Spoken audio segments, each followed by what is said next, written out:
Good morning sa inyo dyan mga kababayan ko, no, mga kabulay, magandang umaga dyan. Yung mga hindi naka-follow, alam nyo na, follow at mag-subscribe na kayo.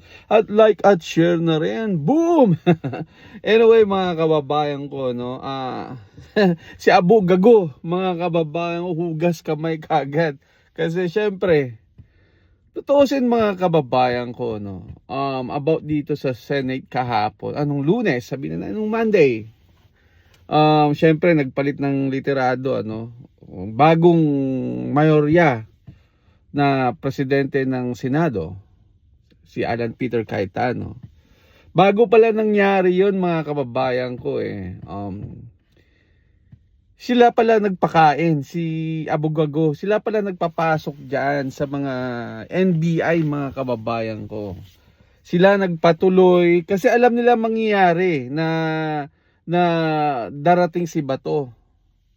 Kaya nung umaga pa lang, pinakain na plan nila para magbantay dyan. Para hindi makapasok si Ronald Bato de la Rosa. O Bato de la Rosa. Para hindi makapasok. Para hindi makapagboto o makapag-thumbs up na alam niyo yun. So anyway mga kababayan ko, ito naman si Abu Gago, biglang linis kamay.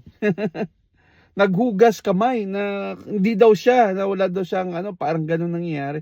Pero tutuusin mga kababayan ko, kung di nakalusot si Bato doon o siya pa rin Maria doon mga kababayan ko, sigurado yan papahuli niya. Ipapadampot niya si Bato sa loob ng Senado. 100% talagang ipapadampot niya. Sigurado yan. Alam nyo, obvious naman eh. Umaga pa lang eh. Pinakain na nga eh. Saka sa lahat ng mga di nila nga kaya imbestigahan yung 18 na Marines eh. 'Di ba? Puro pagtatakip pa rin kay BBM at kay Martin Romualdez, 'di ba? Kaya ang obvious. Buti na lang mga kababayan ko, talagang nakapasok si Senator Bato sa Senate para makapagboto. Kaya ganun lang, kaya talagang sinuwerte lang kahit siya na itbulaga. Kahit si Abu Gago na itbulaga siya na dumating bigla si Bato de la Rosa sa Senate mga kababayan ko, hindi sila nagtagumpay sa ganung nangyari. Kaya pati siya nagulat, kaya tingnan mo, hugas kamay kaagad ng sinasabi niya na wala daw siya kinalaman, pati daw media siya. Totoo naman mga kababayan ko, talaga kung di nakapasok si Senator Bato, talagang laglag. Kaya ang ginawa ni Bato doon, talagang buwis buhay talaga. Talagang grabe, kailangan niya makapasok sa Senate para makapagboto lang. Anyway mga kababayan ko, ito yung mga ni BBM na talagang nakatanggap ng maleta-maleta. Kasi si Ping Lacson ganoon din. 'Di ba? Ang dami nila. Sino ba nagsyam sila eh. Pati yung dalawang magkapatid na tulpo, wala mga kababayan ko. Kaya alam niyo na. Alam ko last term yata ni Rapi Tulfo ngayon eh. Sa 2023 tatakbo ulit siya. Pero alam nyo na mga kababayan ko. So si Erwin Tulfo, alam nyo na. Sana wag na natin iluklok sa Senado. Kung anong tatakbuhin nila, wag na natin iluklok yung mga yan. Sila Bam Aquino, Kiko Pangilinan, si Ontiveros, yan, wag na natin sila iboto mga kababayan kasi mga salot sa lipunan yung mga yan. Sarili lang nila iniisip. Tingnan mo, bakit si Sara ang nila? Tutusin ang korupsyon sa flood control si BBM. Bakit attention nila kay Sara Duterte? Kasi takot sila mga kababayan ko. Takot sila sa mga pangyayari dito sa 2028. Kasi sila rin yung mga yan na nagsumusuporta sa impeachment ni BP Sara. So anyway mga kababayan ko, natin kung sino yung mga yan. Sa 2028, sana di makalusot itong impeachment ni BP Sara sa Senado. Kasi alam din natin sa congressman, dun sa Kamara, talagang na-impeach si BP Sara. So iakyat na nila yan. Akyat na nila sa Senado. Oh, alam natin yun, yung mga sa congressman din, mga kababayan ko. Alam na natin kung sino yung hindi natin iboboto sa susunod. Yari lahat mga yan sa iglesia, pati ito yung mga senator na bumoto na sila, yari yung mga kababayan ko. Wala na yan mga kababayan ko. Blacklist na yan sa iglesia ni Cristo, mga congressman. Meron pa yung isa yung isang mga kababayan ko, isang rin ni Duterte. Pero biglang bumaliktad din. Siguro nakatanggap ng maleta. Tatlo yung mga bata na yan Si Meow Meow, yung isa anak ni Leonard Legarda, tapos yung isa na congressman din. I forgot the name. Pero yung isa yun, bumaliktad. Nag-yes sa impeachment ni BP Sara. Anong sabi niya? Sabi niya, wala daw siya pakialam kung mawalan siya ng boto. Pero nagkakuha ng limpak-limpak na maleta-maleta, milyon para mag-yes lang siya sa impeachment ni BP Sara. So alam nyo na yun kung sino yung mga, hindi ko lang mabanggit mga babayan ko kasi nakalimutan ko sino yun. Pero nakikita lagi sa vlog. Maingay din yan. Maingay din yung congressman na yan. Pero syempre, nakita din natin ang kulay niya.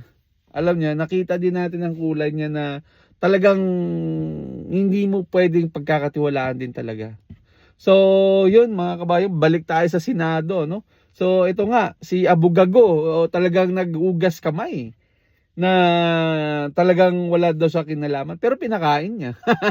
Pinakain niya yung mga NBI nung umaga pa lang. Siya mismo rin nagsabi na na umaga pa lang napunta. Pero syempre mga kababayan ko, alam naman natin alam natin na maghugas kamay ang mga yan. Kaya magbabago lahat ngayon sa Senado mga kababayan ko dahil sa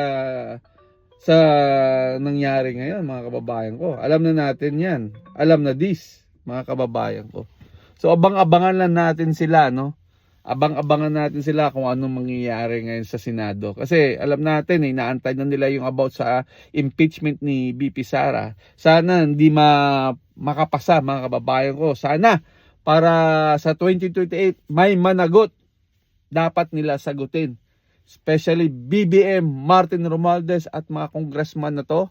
Ito mga congressman na mga yan. Mga ilan silang nag-yes dito sa impeachment ni BP Sara. Alam naman natin mga kababayan ko na wala naman talaga kasalanan si BP Sara dyan. Walang corruption na nangyari. Talagang ginigipit lang nila mga kababayan ko about dito sa flood control na nangyayari.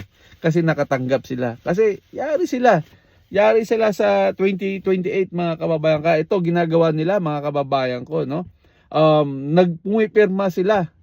Talagang nagsasign sila para hindi lang makapagtakbo si BP Sara sa 2028. Pero hindi nila inisip mga kababayan ko.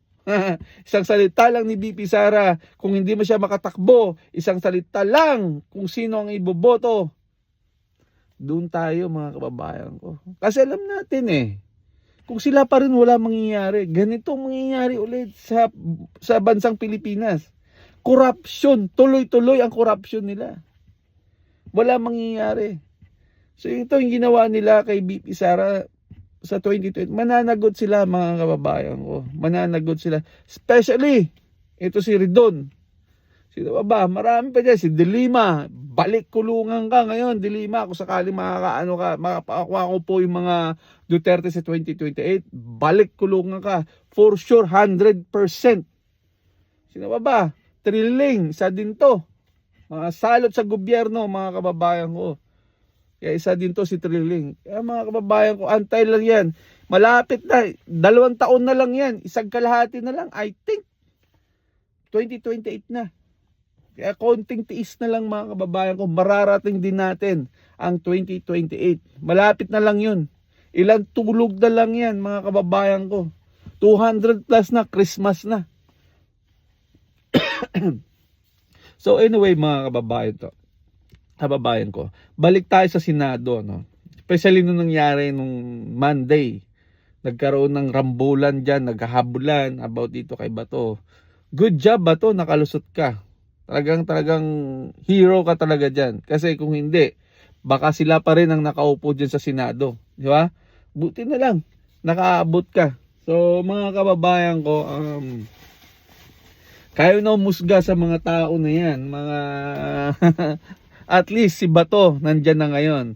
Alam na natin kung makakalusot si BP Sara o hindi. Pero alam ko 100% okay na yan mga kababayan ko. Tatablayin niya yung impeachment na yan dahil wala namang katuturan. Puro lang haka-haka, wala naman. Puro pagbibintang, wala naman nangyayari. 'Di ba? Bintang lang yan mga kababayan kasi takot sila lahat sa 22/8. Takot sila lahat. Kaya itong ginagawa nila for impeachment lagi kay BP Sara. Kaya ito si Abu Gago, good luck sa iyo. Pati ito si si Bading, si alam niyo si Ping Lacson, alam mo na mangyayari sa iyo.